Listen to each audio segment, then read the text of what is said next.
അസ്സലാമു അലൈക്കും. ഞാൻ സല്ല. എന്തൊക്കെയോ വിശേഷങ്ങൾ, എല്ലാവർക്കും സുഖമാണെന്ന് വിചാരിക്കുന്നു. ഇന്നത്തെ നമ്മുടെ വീഡിയോ പൂച്ചെടികൾക്കും അതുപോലെ തന്നെ ഇലച്ചെടികൾക്കും പച്ചക്കറികൾക്കും ഫ്രൂട്ട്സ് പ്ലാന്റ്സിനൊക്കെ കൊടുക്കാൻ പറ്റുന്ന നല്ലൊരു ബെസ്റ്റ് ഫെർട്ടിലൈസർ വീഡിയോ ആണ് ഇന്ന് കാണിക്കുന്നത്. ഇലച്ചെടികളൊക്കെ നല്ല രീതിയിൽ കളറൊക്കെ വന്ന് നല്ല വെട്ടിത്തിളങ്ങാനും അതുപോലെ തന്നെ നല്ല രീതിയിൽ തന്നെ പൂക്കളും പച്ചക്കറികളൊക്കെ ഉണ്ടാകാനൊക്കെ സഹായിക്കുന്ന നല്ലൊരു അടിപൊളി ഫെർട്ടിലൈസറാണ് കേട്ടോ. ഒട്ടും ചിലവില്ലാതെ നമുക്ക് ഉണ്ടാക്കാൻ പറ്റുന്ന നല്ലൊരു ഫെർട്ടിലൈസറാണിത്. അപ്പോൾ ഇതിന് വേണ്ടിയിട്ട് ഞാനിപ്പോൾ എടുത്തിട്ടുള്ളത് ഉള്ളിത്തൊലി അതുപോലെ തന്നെ വെളുത്തുള്ളിയുടെ തൊലിയാണ്. ഇത് കുറച്ചധികം തന്നെ ഞാനിപ്പോൾ എടുത്തിട്ടുണ്ട്.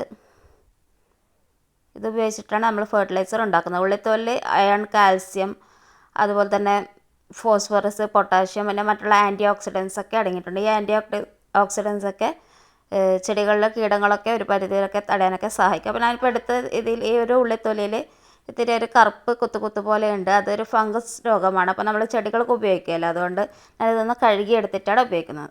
അപ്പോൾ നമ്മൾ വെളുക്കാൻ തേച്ചത് പാണ്ടായി എന്ന് പറയുന്ന പോലെ ആക്കരുത്. അപ്പോൾ ചെടികൾ വളരാൻ വേണ്ടിയിട്ട് ഉപയോഗിക്കുമ്പോൾ നമ്മൾ രോഗങ്ങളൊന്നും ഇല്ലാത്ത രീതിയിൽ തന്നെയുള്ള സാധനങ്ങളൊക്കെ ഉപയോഗിക്കാനായിട്ട് ശ്രദ്ധിക്കുക കേട്ടോ. അപ്പോൾ ഞാനിതിനെ കഴുകി എടുത്തിട്ട് ഒരു കോട്ടൺ തുണിയിലാണ് ഇത് ഇടുന്നത് കേട്ടോ. ഒരു കോട്ടൺ തുണി എടുത്തിട്ടുണ്ട്.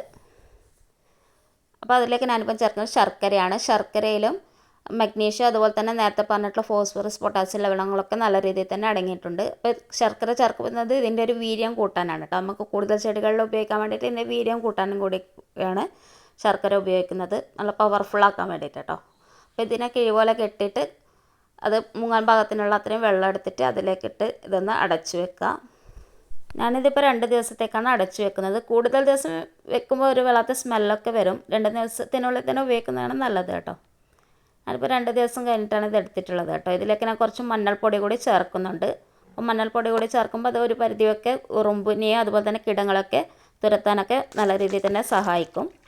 അപ്പോൾ ഈ ഒരു വെള്ളത്തിൻ്റെ അത്ര തന്നെ വെള്ളം നമ്മൾ ചേർത്ത് കൊടുക്കുന്നത്. കൂടുതൽ ദിവസം വെക്കുന്നുണ്ടെന്നുണ്ടെങ്കിൽ 1 കപ്പ് സ്ലറിക്ക് 4 കപ്പൊക്കെ നമുക്ക് വെള്ളം ചേർക്കേണ്ടതായിട്ട് വരും. ഇപ്പം ഞാനിപ്പോൾ 1 കപ്പ് വെള്ളം മാത്രമാണ് ചേർക്കുന്നത് കേട്ടോ. അതിനുശേഷം നമുക്കിത് ചെടികൾക്കൊക്കെ ഒഴിച്ചു കൊടുക്കാവുന്നതാണ്. അഗ്ലോണിമ ചെടിയിലൊക്കെ ഇലച്ചെടിയാണല്ലോ, അപ്പോൾ അതിൻ്റെയൊക്കെ കളറൊക്കെ നല്ല രീതിയിൽ കയറി വരാനൊക്കെ ഇതുപോലത്തെ ഫെർട്ടിലൈസറൊക്കെ നല്ല രീതിയിൽ തന്നെ സഹായിക്കും. അതുപോലെ തന്നെ ഇതിൻ്റെ വേരിൽ നിന്ന് കൂടുതലായിട്ട് തൈകളൊക്കെ പൊട്ടി വരാനൊക്കെ ഇത് നല്ല രീതിയിൽ തന്നെ സഹായിക്കും കേട്ടോ. അപ്പോൾ അതുപോലെ തന്നെ കലാത്തിയ ചെടികൾക്കൊക്കെ ഞാൻ ഉപയോഗിക്കുന്നുണ്ട്. അതുപോലെ തന്നെ ഫ്രൂട്ട്സ് പ്ലാന്റിനും പച്ചക്കറികൾക്കൊക്കെ ഉപയോഗിക്കാൻ പറ്റുന്ന നല്ലൊരു ഫെർട്ടിലൈസറാണിത്.